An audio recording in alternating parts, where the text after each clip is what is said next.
Sa susunod na lamay na pupuntahan mo, buksan mo ang ibabang kalahati ng kabaong. Yun ay kung hahayaan ka nilang buksan ito pero kung sakali man na mabuksan mo nga ito, makikita mo na walang sapatos ang yumao na yun.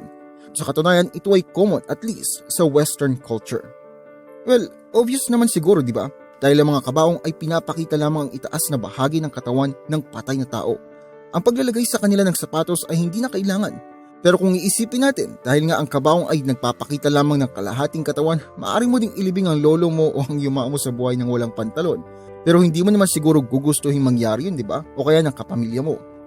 Pero may ibang mga rason kung bakit ang patay ay wala ng sapatos, kasama ditong ecological, practical at physical concerns.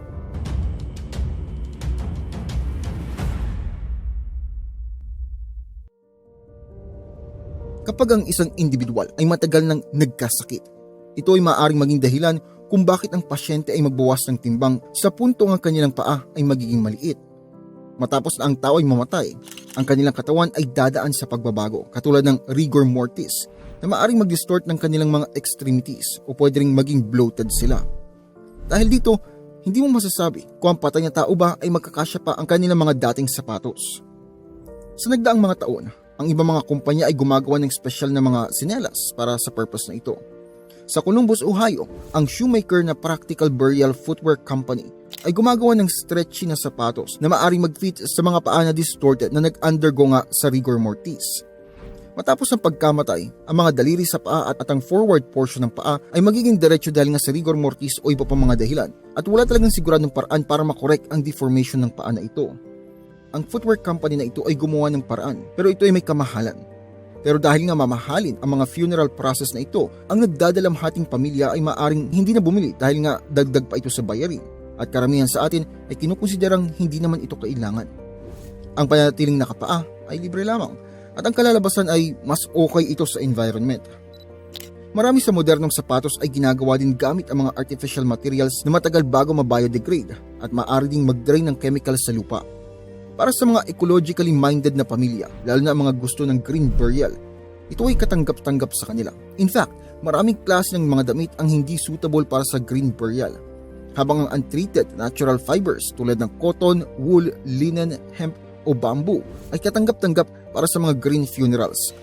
Ang kahit anong artificial materials, kahit pa ang mga maliliit na detalye katulad ng elastic waistbands, polyester linings o metal zippers ay hindi pinapayagan.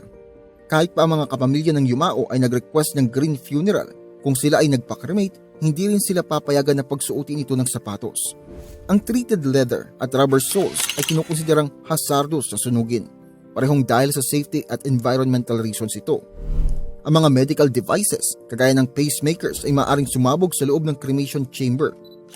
Para sa ibang kultura naman, isang tradisyon ang malibing suot-suot ang burial shroud kaysa sa isang suit o isang dress, o hindi naman kaya mga pajamas, superhero costume o kung ano pa man ang magustuhan ng mga involved dito.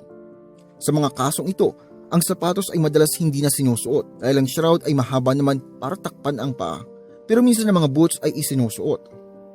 Sa Judaism, halimbawa, isang tradisyon para sa mga namatay na magsuot ng puting linen na kung tawagin ay tar sharsham. Sa ibang mga relihiyon naman, ang funeral shroud ay matatagpuan din, lalo na sa Islam, at matatagpuan din ito sa mga kultura sa buong mundo.